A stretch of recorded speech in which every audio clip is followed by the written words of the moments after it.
So welcome again, everyone, to this first Zazenkai of 2023 at Mountain Cloud, our first ever hybrid Zazenkai. Welcome in the Zendo, welcome in the cloud. One ground of practice, one here. Not just encountering the Dharma, embodying it fully, exactly as you are. Over the holidays, a longtime practitioner gave us a wood carving of Mahapajapati, sister of the Buddha's mother, Maya, and mother to the Buddha when Mahamaya died 7 days after Siddhartha Gautama was born. Carved from hardwood, Prajapati's face is serene, her hands large. The statue is a beautiful gift.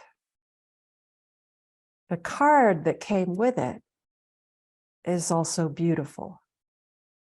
On the front, an image of a painting by the Camaldolese monk, Father Arthur Poulin. It's entitled Cosmic Proclamation. A rush of pointillistic color over a dense black sky, depicting the northern lights. Below the lights, a small cabin flowing in a river of color. This snowy mountain. I'm reminded of Dogen's saying, the green mountains are always walking. Here in this image, they're white and alive with color. The lights in the cabin, this little cabin, are on yellow dots, like luminous cinders matching the yellow in the night sky. Cosmic proclamation. Infinitely dynamic and exactly this. All of it right here. Inside the card, there's a handwritten note. May Mahapajapati's protection and fierce compassion continue to inspire and comfort you both. Protection and fierce compassion. Pasted in on the facing side, there's a poem by Jeffrey Shugan Arnold, abbot of Zen Mountain Monastery. Here's his poem. This day, this miraculous symphony, all discords and harmonies, displays the song of our making that invites us in and homeward. Come closer, it calls. Come closer and see the time where you and I become each other. Cosmic proclamation. This day, with all its discords and harmonies, fierce compassion calling to us, and already so. The time where you and I become each other is now. This practice invites us in and homeward, in to an intimacy with things just as they are. with what we are, and homeward to right here. Becoming, and at the same time, cannot become anything. Becoming what we already are. You and I are each other. The fact of compassion. And it is fierce.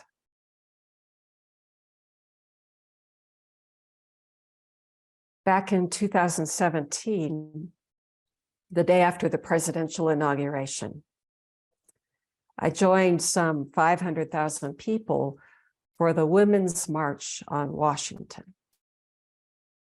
My flight landed at Reagan International Airport the day before, just as the inauguration was beginning. The flight path alongside the National Mall and the Capitol, the sky and streets were empty, an eerie feeling. A friend met me at the subway and we got back to her place just in time to hear the inaugural address. Yes, we listened. The next day was a study in contrasts. We had heard this country and world described in terms of division, defense, separation, and power differential. Now we were carried along in a throng of people, women of all ages, cultures, races, orientations, walks of life, and men too, along with families and children. It was an uprising bent on renouncing the violence of patriarchy, the blind limitations. A demonstration set out to embrace and embody equality, to call out the manifold inequities we put up with, even cultivate as a society. And it was a call for change. There were signs and placards everywhere, very colorful, bright sunshine day, all this color. One of those signs set on a stand in a clearing caught my eye, this poster. It said, "Practice fierce compassion." I knelt down on the grass beside it, and my friend pulled out her phone and snapped a picture.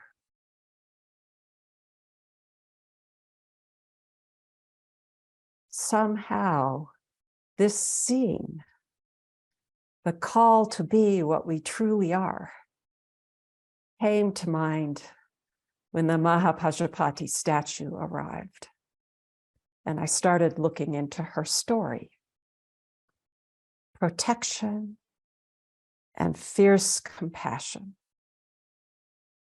You and I are one.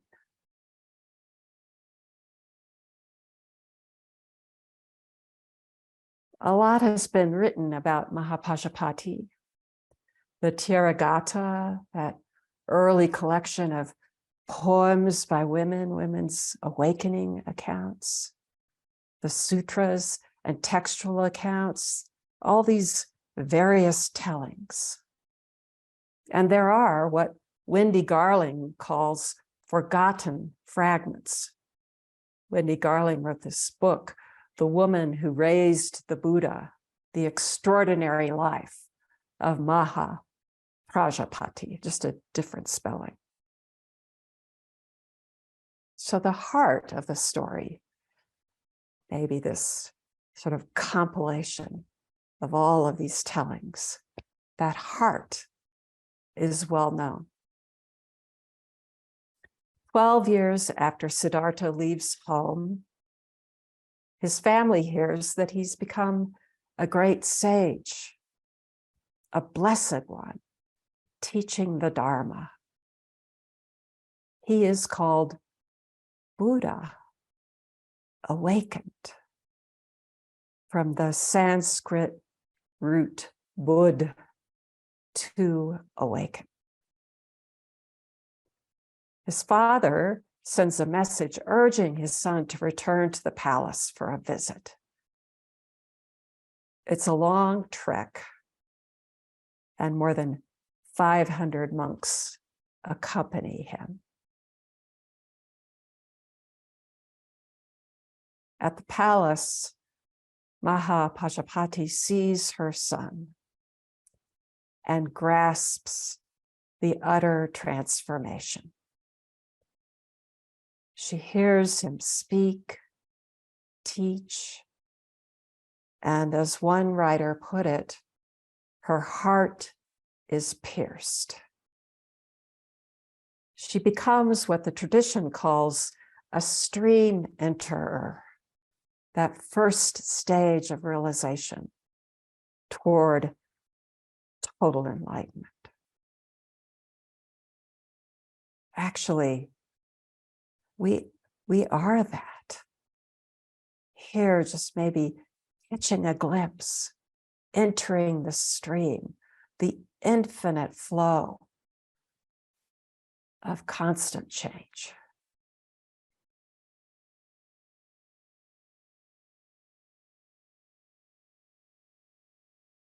Constant change. We sometimes think of it like a flip book, and you just flip it faster and faster. But actually, just this book is constant change. That's what this is. As a laywoman in a growing community, Mahapajapati devotes her life to the Dharma. By now, the king has died. She's on her own. And she wants to be ordained as a nun, a member of the order. According to the tradition that we receive, first in this Dhammapada, part of the early Pali canon, Mahapajapati asks 3 times on behalf of herself and a growing group of women. 3 times the Buddha refuses. His teaching has cut through the entrenched caste system for monks, but including women. It seems, it is said, he thought, would upset the order beyond what the order could tolerate. It would, he said, hasten the decline of the Dharma by 500 years. So the Buddha leaves with his monks for Vesali, a town about 150 miles away. Mahapajapati is not deterred.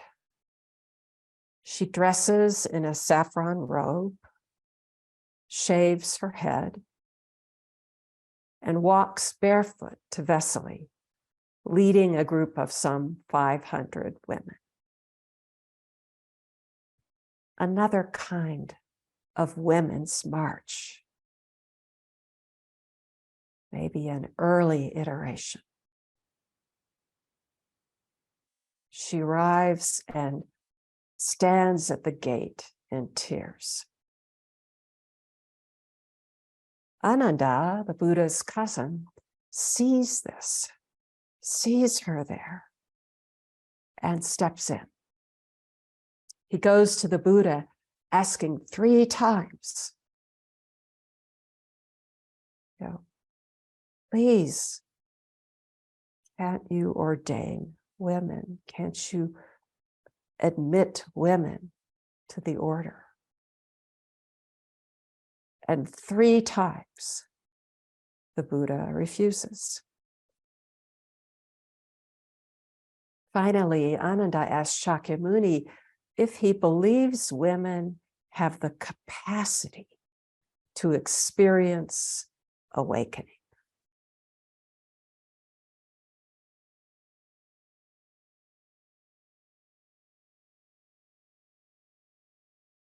Faced with the fact, the Buddha cannot deny. Awakening is not something to gain or achieve. It doesn't depend on conditions. It is what you are. Already so. Intrinsically so. And what is it?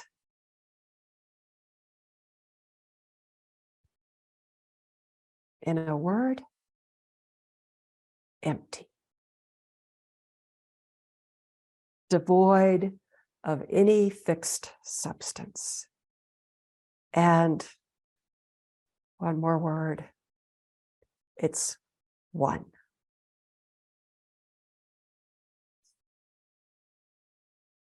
Empty and one. In his effusive talk, so rich, this Dharma talk that Ruben Habito Roshi gave for us last Thursday.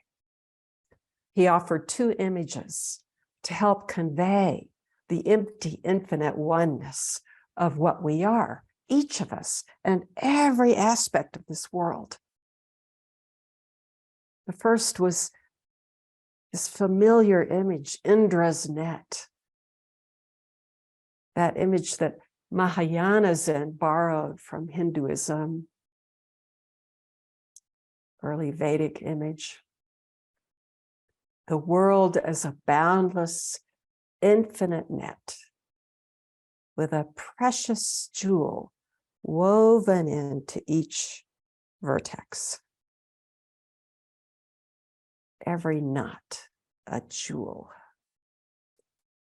Jewels of all colors, gemstones with all manner of facets, each one distinct, and each one reflecting every other one.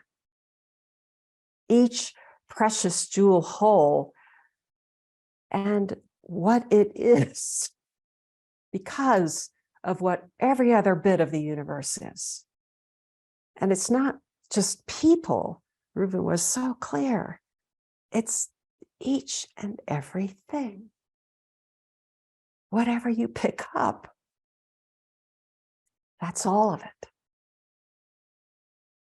Shining like a precious jewel. Transparent, luminous, colorful, distinct, and all of it. Ruben also took up the fraction that Yamada Kon Roshi often used to convey this world that is fundamentally zero. This empty, dynamic, constantly changing, freely functioning. That world, this world. Each one of us, as Ruben explained, each one of us has, you could say, a number, unique and unrepeatable. Even if there are 5 people in this room with the same number, it is unique and unrepeatable. That's the numerator. Say it's 1, say it's 3, say it's 5,000, say it's 8,332,000, just whatever number you put there. But the denominator is 0. Divide any number by 0, and the sum is the same. Infinite. Ruben's talk could be titled, maybe it will be when we post it, To Infinity and Beyond. He has a fondness for that phrase from Toy Story, but it really conveys something about this world. We are made for the infinite, for it and of it. This was Ruben's expression. Awaken to that, and constructs collapse. The lens of separation falls. It just falls away or falls so open. The whole world opens up. So words come to mind: boundless, vast, nothing to hinder anything, nothing at all. But then, out of this infinite dynamism, there's still another step to infinity and beyond. And as Ruben put it, the beyond is right here. 0, infinite, and none other than this. Mahapajapati awakened to this vast and boundless awake world, and she received dharma transmission from the Buddha. She's said to have lived to 120. Shortly before she died, as was the custom, for centuries the custom, she wrote a verse. Here it is in one rendering. This one is called Mahapajapati, Protector of Children. She writes, I know you all. I have been your mother, your son, your father, your daughter. You see me now in my final role, kindly grandmother. It's a fine part to go out on. You might have heard how it all began. When my sister died, and I took her newborn son to raise as my own. People still ask, did you know then what he would become? What can I say? What mother doesn't see a Buddha in her child? He was such a quiet boy. The first time he reached for me, the first time I held him while he slept, how could I not know? To care for all children, without exception, as though each will someday be the one to show us all the way home. This is the path.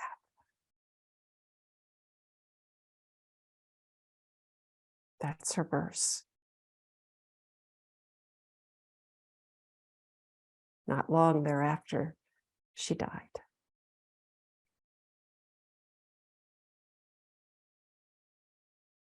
Fierce compassion, uncompromisingly one. The way home, right here. Thank you for your practice. Thank you for this shared practice.